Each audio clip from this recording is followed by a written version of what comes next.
Praise the Lord. माझ्या piano मी pastor Devdatt आनंद गायकवाड अकोल्याहून बोलत आहे. आम्ही ख्रिस्ती विश्वासी मंडळी अकोल्यामध्ये आम्ही प्रगटीकरणाचा अभ्यास करत आहोत आणि त्याचा हा व्हॉइस मेसेज आहे. आपण बायबल उघडूया आणि प्रगटीकरणाचं पुस्तक त्याचा 2रा अध्याय आणि त्याच्या 8 वचनापासून तर 11 पर्यंत आपण वाचणार आहोत. वाचूया आपण. स्मुर्ना येथील ख्रिस्ती मंडळीला पत्र. स्मुर्ना येथील मंडळीच्या दूताला लिही, जो पहिला व शेवटला, जो मेला होता व जिवंत झाला, तो असे म्हणतो, तुझे क्लेश व तुझे दारिद्र्य मला ठाऊक आहे. तरी तू धनवान आहेस. आणि जे यहुदी नसतानाही स्वतःला यहुदी म्हणवितात पण केवळ शैतानाची सभा आहेत, असे लोक जी निंदा करतात ती मला ठाऊक आहे. तुला जे काही सोसावे लागणार आहे त्याचे भय धरू नको. पहा, तुमची परीक्षा व्हावी म्हणून सैतान तुम्हापैकी कित्येकास तुरुंगात टाकणार आहे आणि तुमचे 10 दिवस हाल अपेष्टात जातील. मरेपर्यंत विश्वासू राहा, म्हणजे मी तुला जीवनाचा मुकुट देईन. आत्मा मंडळास काय म्हणतो हे ज्याला कान आहे तो ऐको. जो विजय मिळवितो त्याला दुसऱ्या मरणाची बाधा होणारच नाही. आपण प्रार्थना करूया. हे आमच्या यहोवा प्रभू परमेश्वर देव पित्या, प्रभू येशूच्या नावामध्ये तुझ्या चरणापाशी आम्ही येतो बापा. आणि प्रभू, आम्ही प्रगटीकरणाचा अभ्यास करत असताना हे वचन पवित्र आत्म्या देवा तू आम्हाला सांग, तू आमच्याशी बोल प्रभू. आम्ही तुला विनंती करतो, प्रभू येशू नावात मागतो, आमेन. प्रियानो, आम्ही पाहत आहोत प्रभू येशू ख्रिस्तानी या 7 मंडळांना पत्र लिहिलं आहे. त्यापैकी आपण इफिस येथील मंडळीचं पत्र त्या ठिकाणी अभ्यास केला आणि आता स्मुर्ना येथील ख्रिस्ती मंडळीला प्रभू येशूनं पत्र लिहिलेलं आहे योहानाच्या द्वारे. आणि 8व्या वचनातील स्मुर्ना येथील मंडळीच्या दूताला लिही. मंडळीचा दूत हा मंडळीचा संदेशवाहक किंवा पाळक आहे माझ्या प्यानो. आणि मंडळीच्या सर्व कार्याबद्दल तो दूत किंवा तो पाळक जबाबदार असतो माझ्या प्यानो. प्रभू त्याला जबाबदार धरतो आणि म्हणून मंडळीच्या दूताला त्या ठिकाणं प्रभूने लिहिलेला आहे. आणि त्या ठिकाणं प्रभू म्हणतो, स्वतःची ओळख करून देत असताना प्रभू येशू ख्रिस्त काय म्हणतो, जो पहिला व शेवटला, जो मेला होता व जिवंत झाला, तो असे म्हणतो. आता या ठिकाणं माझ्या प्यानो प्रभू येशू ख्रिस्तानी ज्यावेळेस योहानाला दर्शन देऊन गौरवी अवस्थेमध्ये आत्म्यामध्ये ज्यावेळेस प्रभू येशूला योहानानं पाहिलं, त्यावेळेस माझ्या प्यानो योहान हा मृतवत होऊन त्याच्या पाया पडला, प्रभू येशूच्या पायाजवळ पडला, नाही का. आणि त्यावेळेस प्रभू येशू ख्रिस्तानी प्रगटीकरण 1 अध्याय 17 वचनामध्ये म्हटलेलं आहे, की तेव्हा मी मेल्यासारखं त्याच्या पायाजवळ पडलो. मग त्याने आपला उजवा हात माझ्यावर ठेवून मला म्हटले, भिवू नको, जो पहिला व शेवटला, जो जीवन तो मी आहे. मी मेलो होतो तरी पहा मी युगाने जिवंत आहे. मरणाच्या वादलोकाच्या किल्ल्या माझ्याजवळ आहेत. तर माझ्या प्यानो प्रभू येशू ख्रिस्ताच्या माझ्या प्यानो हा दुसरा पैलू आम्हाला पाहायला मिळतो. दुसऱ्या मंडळीमध्ये प्रभू येशू ख्रिस्तानी प्रगट केला आहे, जो पहिला व शेवटला, जो मेला होता व जीवन झाला, तो असे म्हणतो. प्रभू येशू ख्रिस्त त्या ठिकाणं माझ्या प्यानो मरण पावला आणि मरणातून तो पुन्हा जिवंत झाला. येस, तो पुनरुत्थित प्रभू आहे. त्यांनी मरणाला जिंकला आहे. मरणाच्या आणि अधोलोकाच्या किल्ल्या प्रभू येशू जवळ आहेत. हे प्रभू येशू ख्रिस्त स्मुर्ना मंडळीला त्या ठिकाणी सुचवत आहे. आता स्मुर्ना ही जी मंडळी आहे, ह्या मंडळीचा भविष्यात्मकरित्या जो काळ आहे तो इसवी सन सुमारे 100 ते इसवी सन 313 पर्यंत, म्हणजे कॉन्स्टंटाईनच्या कारागिर्दीपर्यंत ह्या मंडळीचा कार्यकाल आहे. म्हणजे ही जी मंडळी आम्हाला प्रगटीकरणाच्या पुस्तकात पाहायला मिळते, ती मंडळी ह्या संपूर्ण कालावधीमध्ये इसवी सन 100 ते 313 पर्यंत जी मंडळी झाल्या त्या सर्वांचं प्रतिनिधित्व ती करते माझ्याकडे. या मंडळीमध्ये ज्या घटना घडल्या त्या सर्व घटना कमी जास्त प्रमाणामध्ये इसवी सन 100 ते 313च्या कालावधीमध्ये घडल्या. मग हे भविष्यात्मक आहे. आणि या ठिकाणी माझ्याकडून ही जी मंडळी आहे, ही मंडळी फार मोठ्या क्लेशातून, दारिद्र्यातून, दुःखातून, यातनेतून, छळातून माझ्या प्यानो ही मंडळी गेली. या मंडळीविषयी अभ्यास करत असताना सर्वात पहिल्यांदा ही स्मृणा, या मंडळीचं नाव स्मृणा आहे. स्मृणा हे एका गावाचं नाव आहे, एका शहराचं नाव आहे. आणि स्मृणा या शब्दाचा अर्थ आहे गंधरस, त्याचा सुगंध, त्याचा सुवास. आता गंधरस पवित्र शास्त्रामध्ये दोन महत्वाचे संदर्भ आम्हाला या बाबतीत पाहायला मिळतात. आणि ते म्हणजे मत्ते कृष्णवर्तमान 2 अध्याय आणि 11 वचनामध्ये आम्ही पाहतो की प्रभू येशूचा ज्यावेळी जन्म झाला त्यावेळेस त्या मागी लोकांनी प्रभू आपल्या द्रव्याच्या थैल्या सोडून प्रभू येशू बालकाला त्या ठिकाणं माझ्या जे दानं अर्पण केली, त्या दानामध्ये सोनं होतं, ऊद होतं आणि गंधरस होता. त्यानंतर दुसरा महत्वाचा उल्लेख आम्हाला योहान कृष्णवर्तमान 19 अध्याय 39 वचनामध्ये पाहायला मिळतं की ख्रिस्त येशूच्या मृत्यूनंतर प्रभू येशूचा गुप्त शिष्य निकेदेमानं 100 शेर अगरू व गंधरस याचे मिश्रण त्याच्या शरीराला लावले व त्याच कबरेत ठेवले. आता या ठिकाणी आम्ही पाहतो की गंधरस जो आहे हे माझ्या एक सुगंध आहे, मरणसूचक सुगंध आणि जीवनसूचक सुगंध या ठिकाणी आम्हाला पाहायला मिळतं. ही जी मंडळी आहे ही मंडळी मरणातून गेली, पुष्कळ विश्वासाने मारले गेले पण खऱ्या अर्थाने ते जीवनात आले, नाही का. आणि म्हणून गंधरस हे नाव, स्मृणा हे नाव ह्या मंडळीला बरोबर शोभतं माझ्या. आणि या शहराच्या आसपास गंधरसाची असंख्य झुडपं होती आणि त्याच्या पानापासून रस काढून हे अत्तर बनवत असत आणि सुवासिक अत्तर ते बनवत असत. आणि म्हणून हे सुवासिक अत्तर, सुगंध, स्मृणा म्हणजे गंधरस हे नाव या शहराला पडलं, स्मृणा. आणि हे शहर जे आहे अलेक्झांडर द ग्रेट यांनी त्याचं पुनर्वसन केलं. अत्यंत नियोजनपूर्वक ते बांधलं गेलं. अत्यंत आकर्षक व सुंदर असं शहर होतं. त्या काळातील अत्यंत मनोहर, अत्यंत आकर्षक आणि सुंदर शहर हे होतं. समुद्र किनाऱ्यापाशी हे शहराची वस्ती होती. यामध्ये ग्रीक संस्कृती व साहित्य याचं ते केंद्र होतं. व्यापार त्या ठिकाणी चालायचा. आणि या शहरामध्ये मोठे नाट्यगृह होते. नेहमी करमणुकीचे कार्यक्रम या ठिकाणं चालायचे तर प्रेषित पावलानं या शहरात जाऊन एक छोटीशी ग्रह मंडळी स्थापन केली होती आणि घरामध्येच ही मंडळी एकत्र जमायची आणि प्रभू परमेश्वर देवाची प्रार्थना करायची. या स्मृणा मंडळीचा कालखंड हा फार छळाचा, दुःखाचा, यातना भोगण्याचा काळ होता. आणि म्हणून 2 अध्याय आणि 8व्या वचनामध्ये प्रभू येशू म्हणतात त्या ठिकाणं की 9व्या वचनामध्ये तुझे क्लेश व तुझे दारिद्र्य मला ठाऊक आहे, तरी तू धनवान आहेस. आणि जे यहुदी नसताना स्वतःला यहुदी म्हणतात पण केवळ शैतानाची सभा आहेत असे लोक जी निंदा करतात ती मला ठाऊक आहे. Praise the Lord. प्रभू येशू ख्रिस्त त्या ठिकाणी सांगत आहे की मला ठाऊक आहे, मला माहित आहे. प्रभू येशू ख्रिस्तापासून कोणतीच गोष्ट, कोणतीही व्यक्ती, कोणतीही मनुष्य आणि कोणती मंडळी गुप्त ठेवू शकत नाही. मंडळीमध्ये काय चाललं आहे, मंडळीमध्ये कोण काय करत आहे, कोण राजकारण करत आहे, कोण भांडणं करत आहे, कोण सेवा करत आहे, कोण प्रार्थना करत, हे सगळं प्रभू येशू त्याला माहित आहे. आपल्या मंडळीमध्ये काय चाललं आहे प्रभू येशू त्याचं. आणि प्रभू म्हणतो मला हे ठाऊक आहे. बघा प्रभू येशू ख्रिस्त त्याच्या अग्नी ज्वाले समान असणाऱ्या नेत्रातून काहीही सुटत नाही बरं का. प्रभू येशू ख्रिस्त हा सर्वज्ञ आहे, सर्वज्ञानी आहे. इंग्लिशमध्ये त्याला ऑमनिसायंट म्हणतात. सर्व ज्ञान प्रभू येशू ख्रिस्ताला आहे. सर्व गोष्टीचं, सर्व विषयाचं, सर्व माणसाविषयीचं सर्व ज्ञान प्रभू येशू ख्रिस्ताला आहे. स्तोत्र 139 मध्ये त्याचं जे काही ईश्वर विज्ञान जे आहे आम्हाला हे शिकवतं की प्रभू परमेश्वरापासून अंधार देखील आणि काहीच लपू शकत नाही, नाही का. प्रभू येशू ख्रिस्त इज ऑमनिसायंट, तो सर्वज्ञानी आहे. त्यानंतर प्रभू येशू ख्रिस्त ऑमनिपोटेंट आहे, सर्वशक्तिमान देव आहे. आमचा प्रभू येशू.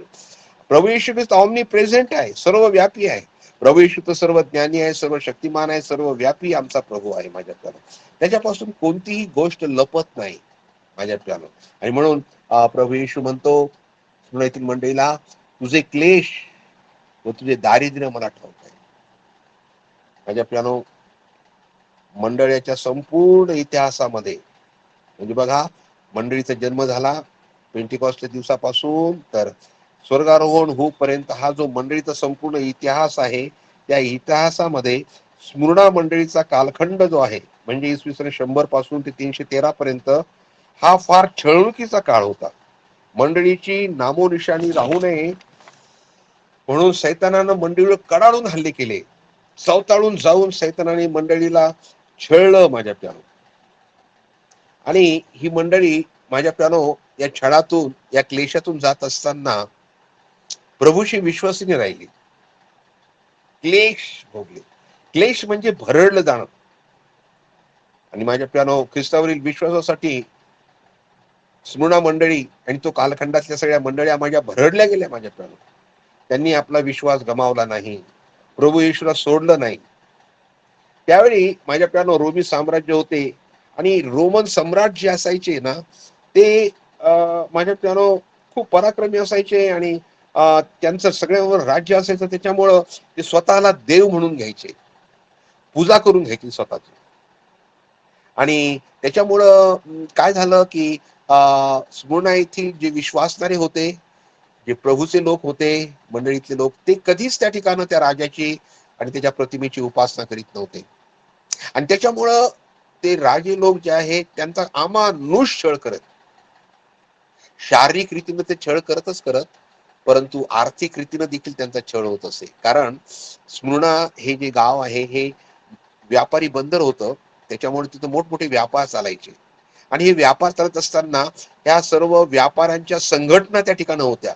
आणि त्या संघटनामध्ये त्यांनी असा नियम केला होता की जर कोणी येशू प्रभूला स्वीकारलं, येशू प्रभूच्या मागं गेलं, तर त्यांना त्या संघटनेतून बाहेर काढत असत. नोकरीवरून त्यांना बाहेर काढून देत असत. आणि त्याच्यामुळे माझ्या प्यानो जे ख्रिस्ती विश्वासणारे होते, प्रभूवर विश्वास ठेवणारे विश्वासणारे, ते माझ्या प्यानो त्या व्यापारातून ते बाहेर पडावं लागलं, त्यांना नोकरीतून त्यांना घरी बसावं लागलं. आणि त्याच्यामुळे माझ्या प्यानो ते दरिद्री अशा अवस्थेमध्ये राहिले. आर्थिक रीतीनं त्यांचं शोषण झालं, आर्थिक रीतीनं ते मागासलेले राहिले. आणि असं असताना देखील माझ्या प्यानो पैशासाठी, नोकरीसाठी, व्यापारासाठी त्यांनी आपला विश्वास त्यागला नाही.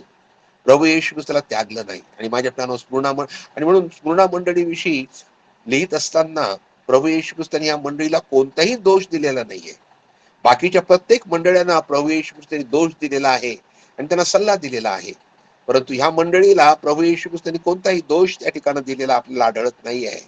ही मंडळी भयंकर यातनेतून गेली आणि या यातना भोगत असताना त्यांनी प्रभू येशू ख्रिस्ताला कधी सोडलं नाही माझ्या प्यानो. त्यांनी देवाचं वचन त्यागलं नाही.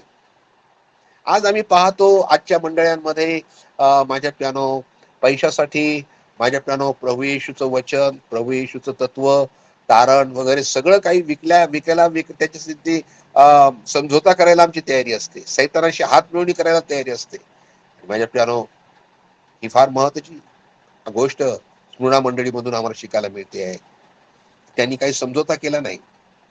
ते गरीब राहिले, पण माझ्या प्यानो त्यांनी प्रभूला सोडलं नाही. नाही का? पुष्कळ असं वाटतं की नाही नाही नाही मी श्रीमंत असलो तर प्रभूची सेवा करू शकेल. माझ्या प्यानो आज जगामध्ये जर आम्ही पाहिलं तर सर्वजण पैशाच्या मागं आहेत, पैसा मिळवायच्या पाठीमागं आहेत, श्रीमंत होण्याच्या पाठीमागं आहेत, प्रॉपर्टी घ्यायच्या पाठीमागं आहेत, कार, बंगला, फार्म हाऊस, त्याच्यानंतर आपलं बिग बँक बॅलन्स, या सगळ्या गोष्टी माझ्या प्यानो त्याच्या पाठीमागं आज लोक लागलेले आहेत. नाही का? हा. परंतु प्रभू येशू ख्रिस्ताने एक फार सुंदर दाखला सांगितला बरं का. प्रभू येशू ख्रिस्तानी लुक वर्तमान 12वा अध्याय 15 आणि 21, 15 ते 21 वचनामध्ये प्रभू येशू दाखला सांगितला. प्रभू येशू सांगितले की सांभाळा, सर्व प्रकारच्या लोभापासून तुम्ही दूर राहा. कारण कोणाजवळ पुष्कळ संपत्ती असली तर ती त्याचे जीवन होते असे नाही. Praise the Lord. त्या श्रीमंत माणसाच्या जमिनीला खूप मोठं पीक आलं आणि तो म्हणाला की आता मी काय करू, माझी कोठारं तर लहान आहेत, एवढं पीक. आणि म्हणून मग त्यानं त्या ठिकाणं तो म्हणाला, त्याने आपल्या मनात असं म्हटलं की मी माझी कोठारं मोडून ती मोठी बांधीन आणि मग सगळा माल त्या ठिकाणी साठवी आणि मग मी माझ्या जीवाला म्हणेन, हे जीवा विसावा घे, खा, पी, आनंद कर, पुष्कळ वर्ष पुरेल असा पुष्कळ माल तुझ्यासाठी साठवून ठेवलेला आहे. पण परमेश्वर देव त्याला काय म्हणाला? परमेश्वर देव त्याला म्हणाला, अरे मूर्खा, आज रात्री तुझा जीव मागितला जाईल त्यावेळेस हे सर्व कोणाचं होईल? आणि म्हणून प्रभू येशू 12:21 मध्ये म्हणतात, जो कोणी स्वतःसाठी धनसंचय करतो व देव विषयिक बाबतीत धनवान नाही तो तसाच आहे. म्हणजे त्यानो पैशाच्या बाबतीत धनवान खूप लोक आहेत आणि पुष्कळ ख्रिस्ती लोक धनवान आहेत. चांगली गोष्ट आहे ती काय बाई, परंतु देवविषयक बाबतीत देखील आम्हाला धनवान व्हायला पाहिजे. या ठिकाणी आम्ही पाहतो स्मृणा येथील मंडळीतले लोक जे होते ते माझ्या प्यानो प्रभू येशू ख्रिस्त आणि मंडळी यांच्यासाठी माझ्या प्यानो त्यांना दारिद्र्यामध्ये जावं लागलं, क्लेश बघावे लागले, पण त्यांनी ते सहन केलं. त्यांनी ते सहन केलं. आणि प्रभू येशू म्हणतो, तू तुझे क्लेश तुझे दारिद्र्य मला ठाऊक आहे, तरी तू धनवान आहेस. देवाला धन्यवाद असो. माझ्या प्यानो ही मंडळी देवविषयिक बाबतीमध्ये धनवान होते. आणि आज प्रत्येक व्यक्ती आज माझ्या प्यानो इव्हन मंडळीतली देखील आर्थिक रीतीनं धनवान होण्याच्या पाठीमागे लागलेली आहे. सगळी संपत्ती गोळ्या करायच्या पाठीमागे लागलेली आहे. आणि म्हणून माझ्या प्यानो देवाच्या बाबतीत आम्ही धनवान असलं पाहिजे बरं का. पवित्र शास्त्रामध्ये फार सुंदर रीतीनं पावलानं म्हटलेलं आहे, याकोबानं म्हटलेलं आहे. याकोबाचं पत्र त्याचा 2रा अध्याय त्याच्या 5व्या वचनामध्ये तो म्हणतो, माझ्या प्रिय बंधूंनो ऐका, लोक दृष्टीनं जे दरिद्री आहेत त्यांना विश्वासा संबंधाने धनवान होण्यास आणि जे राज्य देवाने आपणावर प्रीती करणाऱ्यांना देऊ केले त्याचे वारीस होण्यास त्यांनी निवडले आहे की नाही. या ठिकाणी आम्ही पाहतो की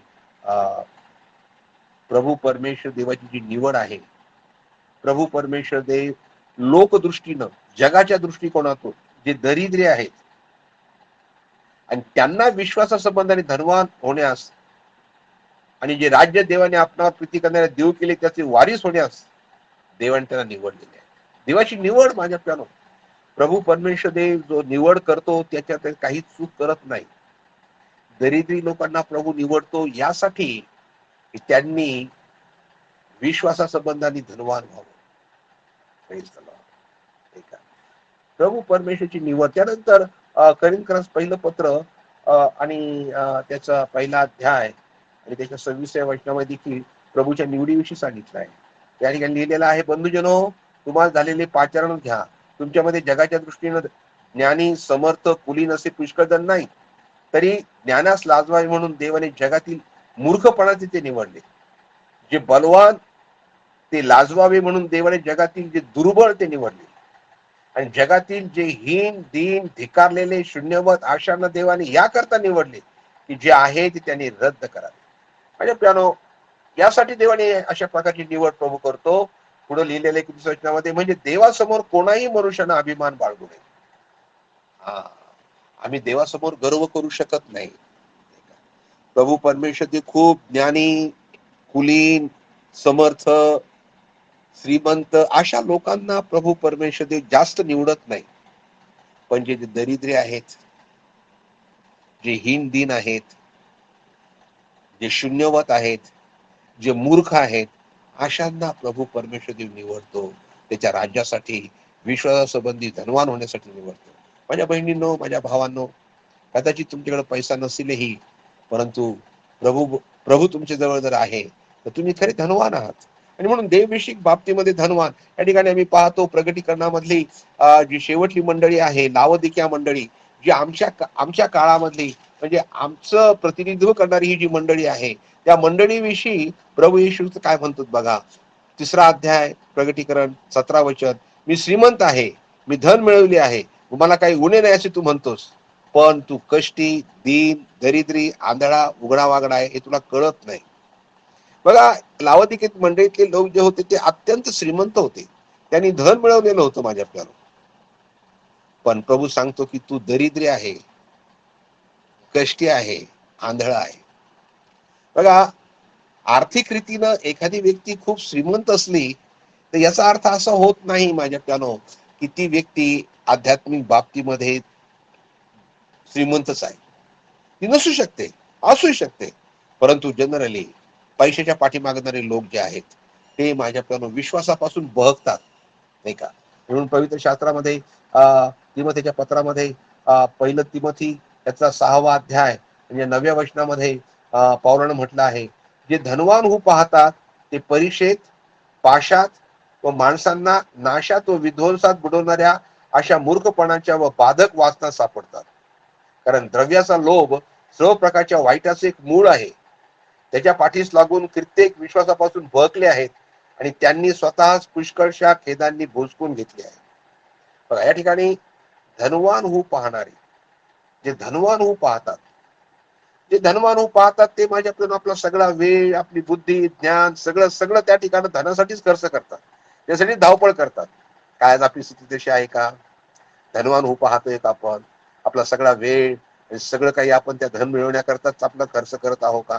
जर करत असू तर माझ्या प्यानो दुःखाची गोष्ट अशी आहे की त्या ठिकाणी पुढे लिहिलं आहे की असे धनवान होऊ पाहतात ते परीक्षेत पडतात, पाशात पडतात, माणसांना नाश आणि विध्वंसात बुडवणाऱ्या मूर्खपणाच्या बाधक वासनात सापडतात. द्रव्याचा लोभ सर्व प्रकारच्या वाईटाचे एक मूळ आहे. श्रीमंत होणं काही पाप नाही आहे माझ्याकडून, परंतु श्रीमंतीसाठी जगणं पाप आहे. ही श्रीमंती, हा पैसा, धन, उन्नती हे सर्व काही प्रभू येशूसाठी आम्ही खर्च करायला पाहिजे माझ्या प्यानो, म्हणलं का. आणि त्यावेळेस प्रभू परमेश्वर देवी माझ्या प्यानो पहिल्यांदा देवाचं राज्य व त्याचं नीतिमत्व मिळवण्यास तुम्ही झटा, म्हणजे त्यावर सर्व गोष्टी प्रभू तुम्हाला देईल. प्रॉस्परिटी गॉस्पेल सांगणारे लोक सांगतात की प्रभू येशूवर जर विश्वास ठेवला तर तुम्ही धनवान होणारच, तुमच्यावर पैसा येणारच. माझ्या प्यानो पुण्यातील मंडळीचे लोक त्या ठिकाणी दारिद्र्यामध्ये जीवन जगत होते. मग काही ते पापात होते का? नाही माझ्या प्यारो. आणि म्हणून भरभराट या जगामधलं धन, जगातल्या ह्या गोष्टी माझ्या प्यारो आम्ही प्रभू येशू ख्रिस्तासाठी खर्च केल्या पाहिजेत. आमच्याकडे जर त्या आहेत तर त्या आम्ही प्रभूसाठी खर्च केल्या पाहिजेत. सर्वात महत्वाचा धडा माझ्या प्यानो आम्हाला ह्या मंडळीकडून मिळतो की प्रभू म्हणतो तुझे क्लेश मला माहित आहे, तुझं दारिद्र्य मला माहित आहे. प्रभूला देखील माझ्या प्यानो आपल्यापैकी प्रत्येकाची गोष्ट प्रभू येशूला माहित आहे, नाही का. त्या ठिकाणी पुढे तो प्रभू येशू म्हणतात, यहुदी नसताना स्वतःला यहुदी म्हणतात पण केवळ शैतानची सभा आहेत असे लोक जी निंदा करतात ती मला ठाऊक आहे. त्या ठिकाणी शैतानाची सभा म्हणजे प्रभू येशू ख्रिस्ताच्या शिकवणीच्या विरोधामध्ये शिकवणारे जे खोटे संदेश, ते खोटे शिक्षक, शैतानाचे जे हस्तक जे आहेत ती शैतानाची सभा माझ्या लोकांना चुकीच्या मार्गाने न्यायची. तारण हे आपल्या कृत्यानं त्या ठिकाणी होतं. येशू हा देव नाही, तो मानव होता वगैरे वगैरे चुकीचे शिक्षण त्या ठिकाणी ते द्यायचे. आणि ही ती शैतानाची सभा प्रभू म्हणतो, नाही का. आणि मग त्या ठिकाणी माझ्या प्यानो मला पाहायला मिळतं की प्रभू म्हणतो मला ते ठाऊक आहे, तुला जे 10 वचन, तुला जे काही सोसावे लागणार आहे त्याचे भय धरू नको. पहा तुमची परीक्षा व्हावी म्हणून शैतान तो कित्येका तुरुंगात टाकणार आहे. तुमचे 10 दिवस सालापेक्षात जातील, मरेपर्यंत विश्वासू राहा म्हणजे मी तुला जीवनाचा मुकुट देईन.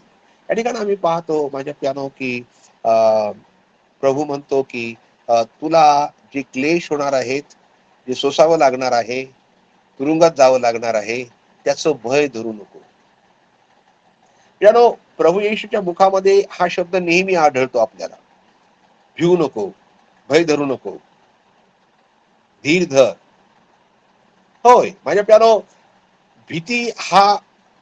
भीती माझ्या प्यानो मनुष्याला गर्भगडीत करून टाकते, अर्धमेला करून टाकते. आणि भीतीच्या आत्म्यानं अनेक लोक माझ्या प्यानो अक्षरशः मृतवत झालेले आहेत. बघा, अनेक प्रकारची भीती. सर्वात मोठी भीती मरणाची भीती, मी मरण की काय. आजाराची भीती, कोरोना सारखा रोग मला लागून मी त्या ठिकाणी मला व्हेंटिलेटर जावं लागेल काय, मी अपयशी होईल काय, पुष्कळ प्रकार. आणि म्हणून माझ्या प्यानो भीती हे सैतानाचं एक मास्टर वेपन आहे, एक जबरदस्त असं एक हुकमी असं हत्यार माझ्या प्यानो आपण त्याला म्हणू असं ते आहे. आणि दुःखाची गोष्ट अशी आहे की ह्या भीतीच्या आत्म्यानं अनेक देवाचे लोक ग्रासलेले आहेत माझ्या प्यानो, घाबरून जातात ते. आणि सैतान अनेकांना घाबरून टाकतो. विशेष करून या कोरोनाच्या काळामध्ये कोरोनाग्रस्तांना तर सैतान घाबरूनच मारून टाकतो. कोरोनामुळे ते मरत नाहीत पण त्या घाबरल्यामुळे मरतात माझ्या प्यानो. आणि म्हणून प्रभू येशू ख्रिस्तानी माझ्या पियानो भिवू नका सांगितलं. बघा, पेत्र देखील माझ्या पियानो घाबरला. एका साध्या नोकरीन मुलीला तो घाबरला आणि त्या ठिकाणी नाही नाही मी येशूला ओळखत नाही म्हणून त्यांनी येशूचा नाकार केला. भीती भीती माझ्या प्यारो आम्हाला साक्ष देऊ देत नाही. लोकांसमोर प्रभू येशू ख्रिस्त जगाचा तारणारा आहे, माझा त्यांनी माझं तारण केलेलं आहे, त्यांनी माझ्या पापाची क्षमा केलेली आहे आणि तो सर्व विश्वाचा अधिपती आहे, हे सांगण्याकरता, ही साक्ष देण्याकरता आम्हाला भीती वाटते. लोक काय म्हणतील. आणि पण तुम्ही जर पुढं पाहिलं तर तोच पेत्र पेंटिकॉस्टच्या दिवशी ज्यावेळेस पवित्र आत्म्याने तो भरला गेला, त्यावेळेस त्याने सगळ्या यहुदी लोकांसमोर साक्ष दिली आणि त्याने त्या यहुदी लोकांना सांगितलं की जीवनाच्या अधिपतीला तुम्ही मारलं, तुम्ही त्याला वधस्तंभावर दिलं. काय डेअरिंग, काय धैर्य. आणि हे डेअरिंग आणि हे धैर्य माझ्या आपल्याला देवाचा पवित्र आत्मा देतो आम्हाला. देवाचा पवित्र आत्मा हा धैर्याचा आत्मा आहे. आणि म्हणून माझ्या प्यानो आमच्यामध्ये जर भीती असेल तर ती भीती दूर करण्याकरता सर्वात महत्वाची गोष्ट जर काय पाहिजे असेल तर माझ्या प्यानो आम्हाला पवित्र आत्मा पाहिजे. कारण पवित्र आत्म्याशिवाय आम्हाला धैर्य प्राप्त होऊ शकत नाही. प्रेषित देखील माझ्या प्यानो सुरुवातीच्या काळामध्ये घाबरून जायचे आणि कशा रीतीने साक्ष द्यायची, काय करायचं त्यांना समजत नव्हतं माझ्या प्यानो, नाही का. आणि मग अशा परिस्थितीमध्ये देखील माझ्या प्यानो आम्ही पाहूया 4था अध्याय, प्रेषितांची कृत्य 4था अध्याय आणि त्याचं 31व वचन. त्यांनी प्रार्थना केल्यावर ज्या जागेत ते जमले होते ते हादरले आणि ते सर्व पवित्र आत्म्याने परिपूर्ण होऊन देवाचे वचन धैर्यानं बोलू लागले. हे धैर्य जे आहे माझ्या प्यारो, पवित्र आत्म्याने ते परिपूर्ण झाल्यानंतर त्यांना ते धैर्य प्राप्त झालं. आणि म्हणून भीतीवर मात करायची असेल तर एकच महत्वाचा उपाय आहे, आणि तो उपाय कोणता आहे तर पवित्र आत्म्याने परिपूर्ण होणं. तुम्हाला भीती वाटते का माझ्या प्यानो? त्या भीतीवर मात करण्यासाठी माझ्या प्यानो देवाचा पवित्र आत्मा तुम्हाला सहाय्य करेल. पवित्र आत्म्याने परिपूर्ण व्हा, नाही का. तुम्हाला भूक तहान जर पवित्र आत्म्याविषयी असेल तर प्रभू बरोबर जे धार्मिकतेचे भुकेले आहेत त्यांना तो तृप्त करणारा प्रभू आहे. आणि म्हणून पवित्र आत्म्याने परिपूर्ण व्हा. या ठिकाणी आम्ही पाहतो की प्रभू येशू ख्रिस्त स्मुर्ना येथील मंडळीला म्हणत आहे की तुम्ही भय धरू नका, तुम्हाला जे सोसावे लागणार आहे. माझ्या प्यानो प्रभू परमेश्वर ते छळ, त्रास, संकट यापासून आमचा ह्या गोष्टी आमच्या जीवनात टाळत नाही. ह्या ज्या गोष्टी आहेत त्या आमच्या आध्यात्मिक जीवनाला माझ्या प्यानो उभारणी देणारे आहेत. त्याच्यामुळे आमची उन्नती होते. आणि म्हणून प्रभू परमेश्वर आपल्या लोकांच्या जीवनामध्ये क्लेश येऊ देतो, आपल्या लोकांच्या जीवनामध्ये आजार येऊ देतो, आपल्या लोकांच्या जीवनामध्ये संकट येऊ देतो, यासाठी की त्यांच्या आध्यात्मिक रीतीनं विश्वासामध्ये ते परिपक्व व्हावे. आणि या ठिकाणी माझ्या प्यानो आम्हाला पाहायला मिळतं प्रभू येशू ख्रिस्त म्हणत आहे की तुम्हापैकी कित्येकास सैतान तुरुंगात टाकणार आहे. हा, प्रभू येशू ख्रिस्तांनी परवानगी दिली, ठीक आहे. आज तुम्ही आणि मी देखील प्रभू येशू ख्रिस्तासाठी माझ्या प्यानो आम्हाला तुरुंगात जावं लागेल, कोर्टामध्ये उभं राहावं लागेल. माझ्या प्यानो सैतान कदाचित आमच्यावर एखादं संकट त्या ठिकाणी आणील, आम्हाला क्लेश भोगावं लागतील.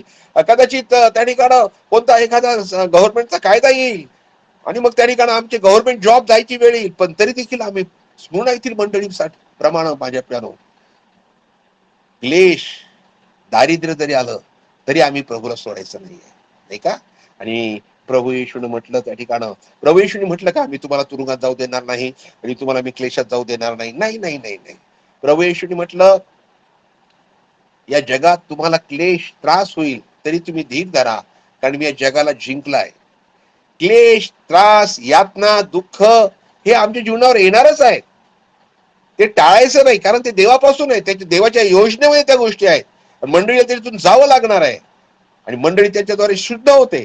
आणि माझ्या प्यानो ही मंडळी ह्या सर्व यातेतून जात असताना आम्हाला पाहायला मिळतं माझ्या प्यानो की तिला कोणताही दोष प्रभू परमेश्वर देऊन दिलेला नाही का. हा, बघा तुमचे 10 दिवस हालापेक्षित जातील. पवित्र शास्त्रात हे 10 दिवसाचं विवरण माझ्या प्यानो या मंडळीमध्ये अशाच प्रकारचे 10 भयंकर मोठे छळ या मंडळीवर विशिष्ट कालावधीनंतर आले माझ्या प्यानो, नाही का. आणि म्हणून 10 ग्रेट पर्सिक्युशन पूर्ण मंडळीच्या काळामध्ये हे 10 मोठे छळ, आणि हे 10 मोठे छळ जे आहेत आम्ही लवकर बघणार आहोत कारण आमचा वेळ नाहीये. त्या ठिकाणी सम्राट निरो हा रोमन फार मोठा राजा होऊन गेला माझ्या प्यानो रोम मध्ये, आणि इसवी सन 54 ते 68 कालावधीमध्ये तो होऊन गेला. वयाच्या अवघ्या 16व्या वर्षी माझ्या प्यानो तो राजा झाला. आणि 25व्या वर्ष त्याचं होण्याच्या अगोदरच त्याने आपल्या पत्नीला ऑक्टिवेला मारून टाकलं. नंतर आईला मारलं, भावाला मारून टाकलं, त्यांचा खून केला. हा दुष्ट राजा होता. त्यांनी मंडळीचा खूप छळ केला. इसवी सन 64 मध्ये रोमला आग लागली आणि ही आग इतकी भयानक होती की जवळजवळ अर्ध रोम त्यामध्ये जळून गेलं. ही आग कोणी लावली म्हणून सगळीकडे विचारणा झाली असता. वास्तविक पाहता ही आग ह्या निरोनी लावली होती. परंतु आपलं नाव येऊ नये म्हणून त्यांनी जाहीर करून टाकलं की ही आग ख्रिस्ती मंडळीनं ख्रिस्तीने लोकांनी लावलेली आहे. आणि मग त्यांनी ख्रिस्ती लोकांचा आतोनात छळ करायला सुरुवात केली. मंडळीचा भयंकर छळ त्यांनी त्या ठिकाणी सुरू केला माझ्याकडे. आणि त्याच्यामध्ये पुष्कळ ख्रिस्ती लोक त्या ठिकाणी मरण पावले माझ्याकडे. आणि प्रेषित पेत्राला देखील त्याने म्हणजे ह्या निरोनी इसवी सन 67 मध्ये वधस्तंभावर खेळलं. सम्राट निरो. आणि पेत्र म्हणाला की माझ्या प्रभूला सरळ वधस्तंभावर खेळलं होतं, मला तसं नका खेळू, मला उलट त्या ठिकाणी. आणि त्याला उलट खेळण्यात आलं. हा निरो दुष्ट होता, त्यांनी पेत्राला अशा रीतीनं वधस्तंभावर खेळलं. आणि त्यानंतर इसवी सन 68 मध्ये प्रेषित पावलाचा त्याने शिरच्छेद केला. हा. आणि माझ्या प्यानो मंडळीचा इतका भयंकर छळ त्या ठिकाणी सुरू झाला.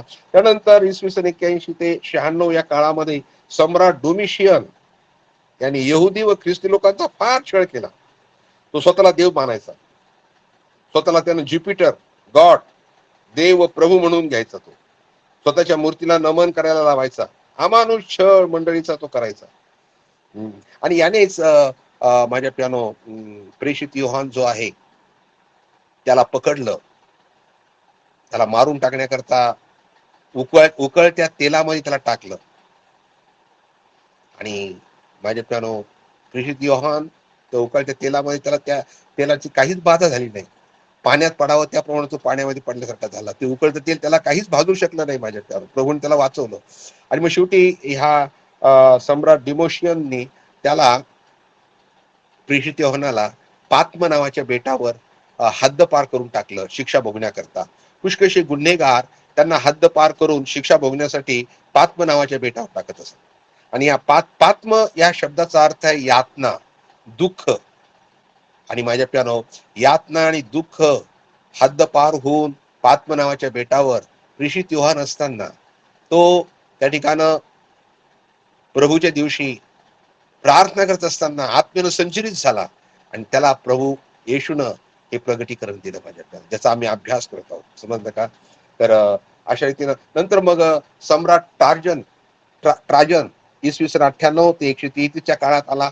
त्यांनी त्याच्या काळामध्ये ख्रिस्ती लोकांना भयंकर त्रास झाला. त्यांनी कायदा केला की जो कोणी ख्रिस्ती होईल त्या व्यक्तीला त्या ठिकाणी मारून टाकायचं. आणि त्याने अनेकांना जंगली जनावरांच्या समोर फेकलं, अधिकारात जाळलं. इग्निशिय हा देवाचा महान सेवक, याला त्याने जंगली जनावर समोर दिलं आणि त्याला मारून टाकलं. आणि माझ्या प्यानो अशा प्रकारे हे सगळे रोमन सम्राट जे आहेत इसवी सन 100 ते 300च्या काळामध्ये जे होऊन गेले. सम्राट सेव्हरस 193 ते 211 या इसवी सनामध्ये हा होऊन गेला. त्याने देखील भयंकर छळ ख्रिस्ती लोकांचा केला. सम्राट मार्कस ओरेलियन याने देखील माझ्या प्यानो मंडळीचा भयंकर छळ केला. आणि त्याच्या काळामध्येच पोलिकार्प नावाचा देवाचा विरुद्ध सेवक जो आहे त्याला मारण्यात आलं. सम्राट मॅक्सिमिनियस आणि असे 10 सम्राट त्या ठिकाणी माझ्या प्यानो होऊन गेले की ज्यांनी माझ्या प्यानो या 100 ते 300 वर्षाच्या काळामध्ये माझ्या प्यानो मंडळीचा भयंकर छळ केला. शेवटला 10वा जो आहे सम्राट डायक्लिटिन इसवी सन 284 ते 305 कालामध्ये होऊन गेला. आणि माझ्या प्यानो हा सर्वात अधम, दुष्ट आणि क्रूर असा माझ्या प्यानो सम्राट होऊन गेला. आणि 10 वर्ष त्याने मंडळीचा अत्यंत सिस्टमॅटिक असा छळ चालू केला. पवित्र शास्त्राच्या प्रती त्यांनी जाळून टाकल्या. त्यानंतर त्याने ख्रिस्ती लोकांचं नागरिकत्व आहे ते काढून टाकलं, रद्द केलं. ख्रिस्ती झाले का त्याला नागरिकत्व त्या ठिकाणी मिळत नसायचं. त्यानंतर ख्रिस्ती मंडळी उपासना करण्याकरता चर्च बिल्डिंग मध्ये गेली की त्या चर्च बिल्डिंगला सगळ्यांना घेरून त्यांनी त्या ठिकाणी आग लावून टाकायचा आणि त्या ठिकाणी माझ्यावर सगळे विश्वासणारे जे काही देवाचे लोक असे ते सगळे मरून जायचे माझ्या प्यानो, होरपळून जायचे. अशा रीतीनं त्याने माझ्या प्यानो भयंकर त्या ठिकाणं हे केलं. त्या काळामध्ये रोम मध्ये भव्य मैदानी प्रेक्षक गृह असायची. ते करमणुकीचे ठिकाण होते माझ्या प्यानो. सर्व लोक त्या प्रेक्षक गृहात एकत्र जमत असत. राजा देखील त्या ठिकाणी येत असत आणि त्या ठिकाणी माझ्या प्यानो अनेक सांस्कृतिक कार्यक्रम होत असे. परंतु ह्या राजाने काय केलं की जे देवाचे लोक, ख्रिस्ती लोक, मंडळीतले लोक आहेत त्यांना त्यांनी पकडून आणलं आणि पकडून आणून अनेक प्रेक्षकांना एकत्र केल्यानंतर त्यांना त्या मोठ्या मैदानामध्ये सोडलं आणि त्यांच्यावर त्यांनी भुकेले सिंह पाठवले. आणि हे सिंह माझ्या प्यानो ह्या लोकांना मारण्याकरता त्यांच्या पाठीमागे लागायचे आणि ते लोक जीव घेऊन पळायचे. आणि ते सगळे दृश्य पाहून सगळे लोक जे आहेत, प्रेक्षक जे आहेत ते टाळ्या वाजवायचे. नंतर ते सिंह ह्या विश्वासणाऱ्यांना फाडून टाकायचे, त्यांना मारून टाकायचे आणि त्या सर्व लोकांना ते आवडायचं. राजा खुश व्हायचा. आणि अशा प्रकारे क्रूर रीतीनं माझ्या प्यानो ह्या डायक्लेटिननं लोकांना, देवाच्या लोकांना मारलं, मंडळीचा छळ त्याने केला.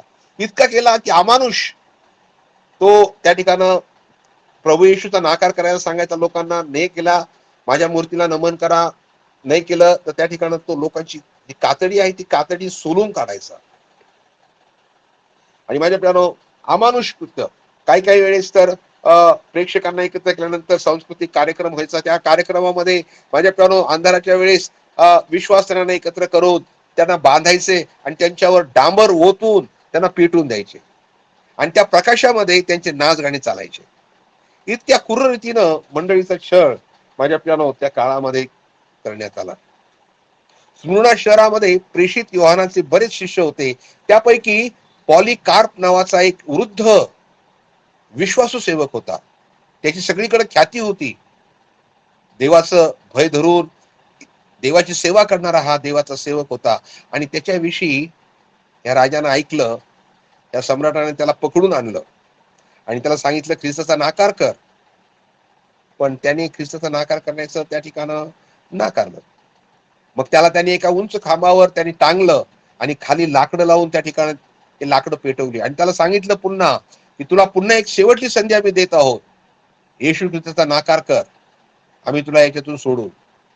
त्यावेळेस हा 86 वर्ष झालेला हा वृद्धग्रस्त मोठ्यानं ओरडला आणि त्यांनी सांगितलं, ज्या प्रभू येशूने मला 86 वर्ष सांभाळलं, माझ्या पापांची मला क्षमा केली, माझं सहाय्य केलं, त्या प्रभू येशू ख्रिस्ताला मी कसं नाकारू.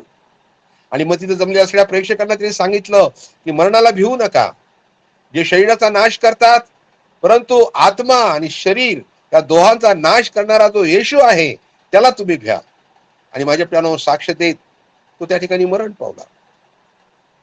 अशा रीतीनं या रोमच्या साम्राज्यामध्ये माझ्या प्यानो इसवी सन 100 पासून तर 300 पर्यंत, इसवी सन 300 पर्यंत हा भयंकर संकटाचा, छळाचा, संकटाचा काळ माझ्या प्यानो होऊन गेला. एका इतिहासकारानं तर असं नमूद करून ठेवलं आहे की प्रभू येशूच्या विश्वासासाठी 50 लाख हुतात्मे त्या ठिकाणी झाले, रक्तसाक्षी झाले 50 लाख लोक. माझ्या बहिणींनो, माझ्या भावांनो, ही गोष्ट बघा, कठीण परिस्थितीमध्ये सुवार्ता प्रसार ह्या लोकांकडून झाला. एवढं असूनही माझ्या प्यानो ह्याच काळामध्ये सर्व जगामध्ये सुवार्ता पसरली गेली.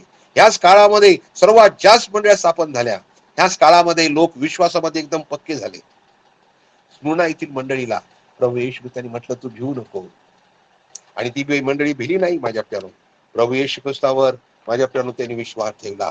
पुढे त्या ठिकाणी आम्ही पाहतो की तू मरेपर्यंत विश्वासू राहा म्हणजे मी तुला जीवनाचा मुकुट देईन.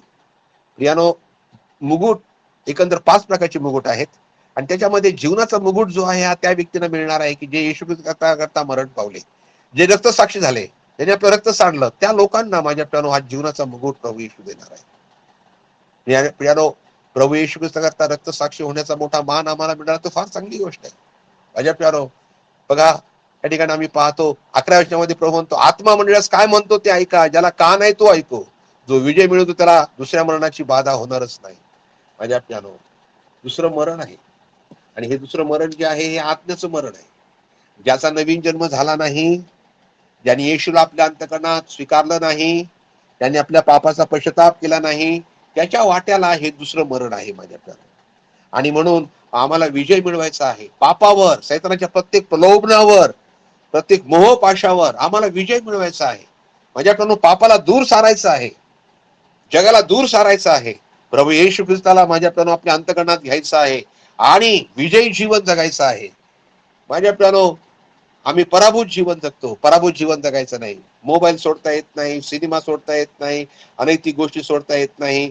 माझ्या प्यानो लाचलुचपत घेणं, वाईट गोष्टी करणं, वाईट कर्म करणं, भांडणं करणं, या सगळ्या गोष्टी माझ्या प्रियांच्यावर आम्हाला विजय मिळवायचा आहे. आणि देवाचा पवित्र आत्मा या सर्व पापावर विजय मिळवण्याकरता आमचं सहाय्य करेल माझ्या प्यानो.